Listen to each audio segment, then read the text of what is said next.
আরজিকর। হ্যাঁ, আর্যিকর থেকে। হ্যাঁ। তো আর বলো এবার। বলছি ওটা হয়েছে কি বলতো, ও 2টো অব্দি পেশেন্ট দেখেছে, ঠিক আছে। রাত্রে পেশেন্ট দুটো? রাত্রি 2টো, ঠিক আছে। আচ্ছা।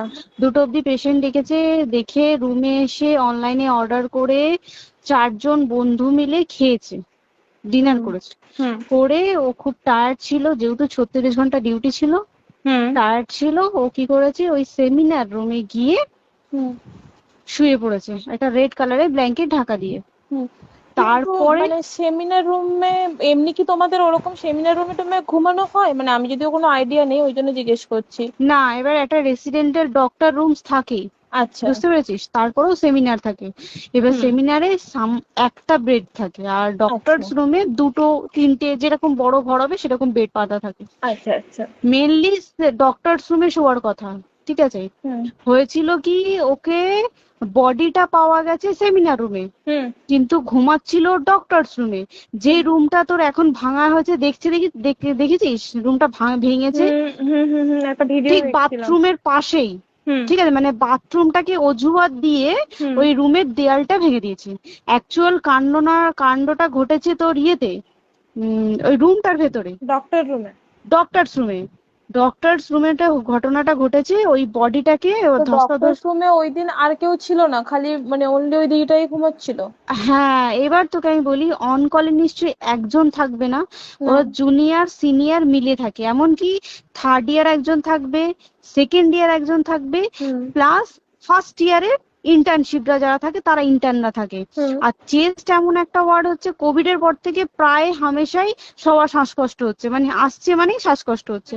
হুম আর চেস্ট ওয়ার্ড আর চেস্ট মেডিসিন দুটোই হুম পাশাপাশি ওয়ার্ড, হুম ঠিক আছে। হুম তো কেউ কি শুনতে পায়নি? কেউ শুনতে পায়নি। হ্যাঁ, ওটাই তো আমি ওই দিনকে ওটাই ভাবছিলাম এবার যে। দেখ, ধস্তাধস্তি করাতে একটা নিশ্চয়ই চিৎকার হয়, একটা ভাইলেন্ট হয়, হুম হুম বুঝতে পেরেছিস। হুম তারপরে আবার কি, যে 4জন ওর সাথে খেয়েছে তারা কোথায়, তারা কেন মিডিয়ার সামনে আসছে না? হুম তাই ঠিকই তো, তো। তারা কেন আসছে না? তোমার ওই দিন ডিউটি ছিল না রাতে? ওই দিনকে আমি নাইটে ডিউটি করছিলাম। আচ্ছা। আমি নাইটে ডিউটি করে এসেছি, আমার লাস্ট নাইট ছিল। তো হুম আমার তো 3 দিন নাইট থাকে, তিন হুম দিন নাইট থাকার পর লাস্ট নাইট ছিল, লাস্ট নাইটের পর বুধবার আমার লাস্ট নাইট, বুধবার রাতে ঘটনাটা ঘটেছে। হুম আমি বাড়িতে এসেছি, রীতিমতো বাড়িতে এসে শুয়ে পড়েছি। 3টের সময় আমার কাছে ফোন এসছে যে সবাইকে ডেকে পাঠিয়েছে, ইমিডিয়েট আয়। হুম। তখন গিয়ে দেখি আরজিকরে এই অবস্থা, পুরো গোটা হাসপাতালকে ডেকে পাঠিয়েছিল। গিয়ে দেখি পুলিশ ছয়লা, মানে, আর ওকে যেভাবে, আমি তো বডিটা দেখেছি রে, মানে আমাদের হুম এখনো পর্যন্ত চোখ থেকে নামছে না। রীতিমতো মনে হচ্ছে মেয়েটা যেন আমাদের পাশে পাশে ঘুরছে, হুম একদম হুম হুম এরকম, মানে মানে অদৃশ্যমান, মানে আমরা এরকম ভাবতে পারছি না যে এরকম ভূত হুম থাকে বা একটা স্পিরিট থাকে বা কিছু। এখন আমরা বুঝতে পারছি না, ওর আত্মাটা এখনো ঘুরছে আমাদের আশেপাশে। দেখ, ওর আমার তলাটায় না, কিন্তু ওর থেকে ও থাকে 4তলায়, 4তলায় ঘটনাটা ঘটেছে, ঠিক 2টো ফ্লোর নিচেই আমি থাকি, আমার আচ্ছা। রুমটা, ঠিক আছে। কিন্তু তাও আতঙ্কে আমরা মানে একদম স্তব্ধ হয়ে গেছে আরজিকরটা। কিন্তু ব্যাপারটা হচ্ছে, তাহলে ডক্টর রুম থেকে ওকে সেমিনার রুমে নিয়ে যাওয়া হয়েছে? হ্যাঁ, অবশ্যই নিয়ে যাওয়া হয়েছে। এবার দেখ, নিয়ে যাওয়া হয়েছে, ওকে যেভাবে মারা হয়েছে, এটা একার পক্ষে সম্ভব অসম্ভব, না দিস একদম। Is a impossible. পুরোপুরি গ্যাং রেপ, গ্যাং রেপ ছাড়া কোনো কিছু নয়। আর শুধুমাত্র রেপ নয়, রেপ হলো, করলো, ছেড়ে দিল, ঠিক আছে, ওকে রীতিমতো মার্ডার করেছে। মানে মানে হিসেব মতো যা বুঝছি মানে তোমার কথাতে, হ্যাঁ, ওটা হচ্ছে ওর ওই বন্ধু বান্ধব মেবি ইয়েস, জড়িত। এক্স্যাক্টলি। হয় ওর বন্ধু বান্ধব কেউ, ঠিক আছে, মানে 4জনের মধ্যে কেউ, আইদার ওকে এমন কিছু করতে বলতে। দেখ, বড় বড় কোম্পানিতেও তো এরকম হয়, মানে হুম হয় তুমি আমার সাথে কম্প্রোমাইজ হুম করো, নয় হুম তুমি হুম চাকরি হুম ছেড়ে চলে হুম যাও, হুম হুম হয় হুম তো। হুম হুম। এ- এখানেও সেরকম কিছু একটা হয়েছে। যাকে যে ক্রাইম করেছে, সেও কিন্তু নর্মাল ডক্টর নয়, কিন্তু সেও একটা ভালো পোস্টে র্যাঙ্ক করছে, বুঝতে পেরেছিস, তবেই কিন্তু পুরো ব্যাপারটাকে হসপিটাল চেপে যেতে চাইছে, পুরো ব্যাপারটাকে। তাহলে এই সিভিক যে, ও কোথা থেকে আসছে? এবার তোকে আমি বলি, ওটা কোথা থেকে আসছে। আমাদের প্রিন্সিপাল চেঞ্জ হয়ে গেছে, ডেপুটি সুপার হুম চেঞ্জ হয়ে গেছে, তারপরে আমাদের ওই অ্যাসিস্ট্যান্ট সুপার চেঞ্জ, সব চেঞ্জ হয়ে গেছে। হুম তারপরে যে ওয়ার্ডের ডাক্তাররা ছিল, সিস্টাররা ছিল, ওয়ার্ড বয়রা ছিল, মাসিরা ছিল, সবাইকে ডেকে এখন হুম সাসপেন্ড করা হয়েছে। হুম তারা কোথাও যেতে পারবে না, রোজ গিয়ে কোর্টে গিয়ে দেখা করছে। আজকেও কোর্টে গেছিল সবাই। হুম তারপরে উম, তারপরে তোমার তোর এগুলো হলো, তারপরে তোর কি বলে, আরে বল না, ওই সিবিআই এটা হয়েছে কি, মানে ও সেই সঞ্জয় রায় যে ধরা পড়েছে, হুম অ্যাকচুয়াল কিন্তু ও নেই, হুম ঠিক আছে? ওর এতটা ক্ষমতাই হয় না। ও অত রাত্রে কি করতে যাবে? হুম ও অত রাত্রে ওখানে কি করতে যাবে? ও না পেশেন্ট, ও নাকি বলছে দালাল পেশেন্ট নিয়ে গেছে। তো পেশেন্ট নিয়ে যখন গেছে, দিদিটার রুমে যখন যাবে, নিশ্চয়ই দিদিটার রুমে কোনো কাগজপত্র দেখাতে যাবে, সেই অবস্থায় গিয়ে দেখে যে এরকম এরকম ঘটনা, তা ঝাঁপিয়ে পড়েছে ওর উপরে। হুম এরকম কিছু কি, তাও কিছু নয়, শুধু গেছে দেখছে ড্রিঙ্ক অবস্থায়, ওকে ক্যামেরায় দেখা গেছে ড্রিঙ্ক অবস্থায় গেছে আর এসছে, এইটুকুই দেখা গেছে। তারপরে হচ্ছে কি, তোর অনেক রকম, এখানে অনেক রকম ব্যাপার আছে। যে দিনকে ঘটনাটা ঘটে তার ঠিক দুদিন পরে ওই সেমিনার বাথরুমের অজুহাত দিয়ে ডক্টর যে রুমের হুম দেওয়ালটা আছে, ওই হুম দেওয়ালটা ভেঙে দিয়েছে। কেন? প্রথমে ওকে বললো সুসাইড করেছে, আমাদের যখন ফার্স্ট খবর আছে তখন সুসাইড করেছে। হুম তারপরে যখন হসপিটালে যাই তখন গিয়ে শুনছি নাকি না, সুসাইড করেনি, এটা রেপ করেছে, রেপ করে মার্ডার করা হয়েছে। হুম বুঝতে পারলি, এখানে বিশাল বড় একটা গেম চলছে। এবার আর যে ওর উপর কি রাগ ছিল মানে? হ্যাঁ হ্যাঁ হ্যাঁ হ্যাঁ হ্যাঁ হ্যাঁ, একদম আমি তো কি বললাম, শোন, তুই যদি কারোর সাথে কম্প্রোমাইজ করি তাহলে তো পোস্ট হুম বাড়বে, হুম হুম তুই হুম কারোর সাথে কম্প্রোমাইজ করবি না, তোকে মার্ডার করে দেবে। মানে মানে ওরকম টাইপের কিছু বলছো তো? এরকমই টাইপের কিছু একটা ছিল। আইদার খুব রাফ, মানে খুব রাগ, খুব মানে খুব ওর উপরে খুব ফ্রাস্ট্রেশন ছিল, যারই ছিল খুব ফ্রাস্ট্রেশন ছিল। শুধু ওকে মারিনি রে, রীতিমতো মার্ডার করেছে। ওর যে ক্ল্যাচারটা ছিল, হুম ওর আমি ইউরিন, শুনেছি এটা। ওর ইউরিনের রাস্তায় ক্ল্যাচারটা ঢুকিয়ে দিয়েছে, তুই ইস, জানিস?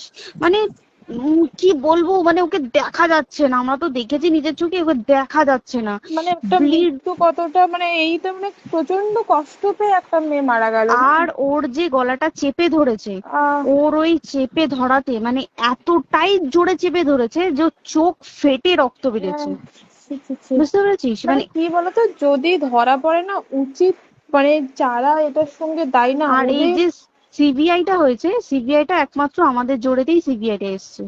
মানে হুম আমরা ওই সঞ্জয় রায় একার পক্ষে সম্ভব না এইসব। তারপরে পোস্টমর্টম রিপোর্টে তুই জানিস, ওই আমাদের ভাজাইনা থেকে 150 গ্রাম স্পার্ম বেরিয়েছে।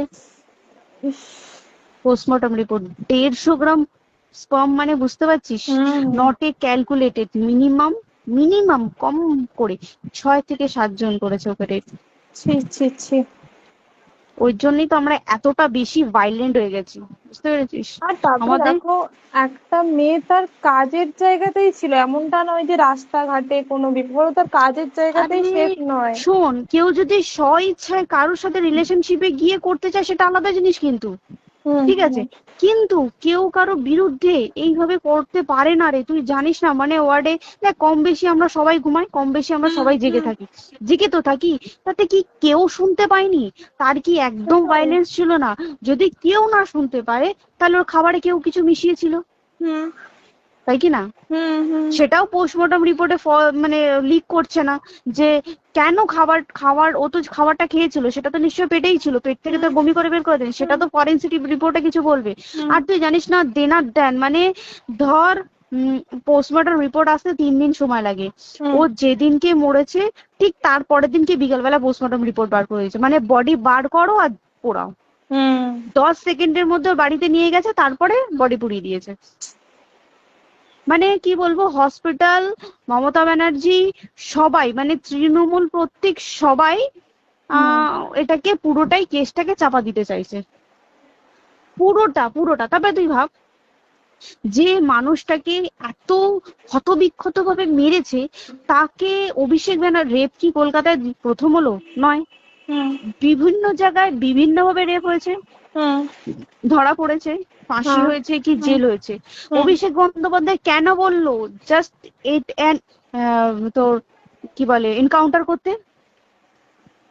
মানে কি, সঞ্জয়কে যদি এনকাউন্টার করে পুরো কেসটা চাপা পড়ে পুরো যাবে, কেসটা চাপা পড়ে যাবে একদম। স্টুডেন্টরা ঠান্ডা হয়ে যাবে।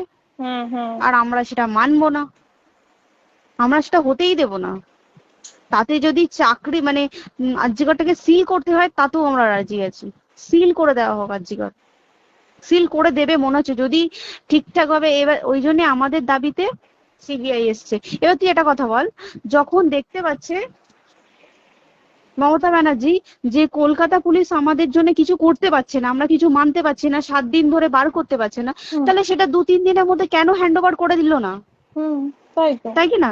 তারপরে দেখ পিডব্লিউডি ওটা লো পোস্টের মানুষ, মানে যারা ভাঙচুর করে, মানে সিমেন্টে যারা কাজ করে হুম তাদেরকে পিডব্লিউডি বলে।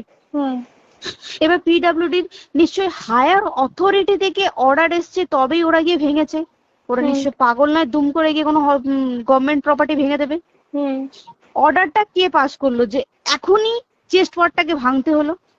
সিবিআই আসা পর্যন্ত অপেক্ষা করতে পারতো। কারণ আজকে অত বড় বিক্ষোভ হবার কারণ কি হচ্ছে? একটাই কারণ, যে মেয়েটি মারা গেছে ঠিক আছে, কিন্তু তাকে এত বেশি মলেস্ট করে, এত বেশি রেপ করে বা বেশি ওকে মেরেছে, তার কি কোনো প্রতিবাদ নেই? তুই কোথায় সেভ পাবি তুই আমাকে বল? তুই ধর চাকরি ছেড়ে, আজকের সরকারি চাকরি ছেড়ে তুই প্রাইভেটে যাই, প্রাইভেটেও তো তাই একই কোথাও না, অবস্থা। একদম একদম। প্রাইভেটেও একই অবস্থা। তুই কোনো চায়ের দোকান খুলে বসবি, অনার্সশিপে তুই বসলেও তাও এসে তো হাজার ছেলেরা থাকে, হুম। হাজার ছেলেরা টিজ করে। তুই কোথায় কি করবি? তাহলে আমাদের সেফটি কোথায়? আমাদের মুখ্যমন্ত্রী মমতা ব্যানার্জি সে একটা লেডি হয়ে তাহলে আমাদের কি সেফটি দিয়েছে? আমাদের কি লক্ষ্মী ভান্ডার দিলে this is a problem solve? পুরো মাসের আমাদের কি সব খরচা চলে যায় লক্ষ্মী ভান্ডারে? জানি না, আই ডোন্ট নো। মানে আমরা প্রচুর ক্ষেপে আছি, প্রচুর। মানে এর বিচার না চাওয়া পর্যন্ত তা তুই ঠিকই তো। ভেবে চল কি এটা সলভ হবে না। আমরা মানে বিচার আমি নিয়ে আমি কথা বলবো। 2 দিন ধরেই ভাবছিলাম তোমাকে ফোন করবো, কিন্তু মানে এটা ওটাতে হয়ে উঠছে না। এবার একটা কথা তুই বল, চাকরিটা কোথায় গিয়ে করবো তুই একটা বল? কোন সেটাই। স্টেটে গিয়ে চাকরি করবো তুই আমাকে বল? ওই যেমন, মানে এটা হয়তো আমার মা যেমন বাড়িতে থেকে 7টার মধ্যে ঢুকে যাও, দিদিকে তো ধরো অনেক রাত অব্দি 9টা, 9:30, 10টা অব্দি ল্যাবে থাকতেই হয় না। এবার তুই কি করবি কি বল, কি করবে করবি? বলো তো, এখন কিছু নেই। করার আছে? দেখ ল্যাবেও তো সব ছেলেরা আছে, ছেলে হ্যাঁ, আছে মেয়ে আছে। তুই একদম। কাকে বারণ করবি, তুই কাকে বিশ্বাস করবি তুই বল? তুই ধর কলিগদের সাথে খেতে বসেছিস, ঠিক আছে, তোর টিফিনটা যদি কেউ চাইলো তুই তাকে না দিয়ে পারবি?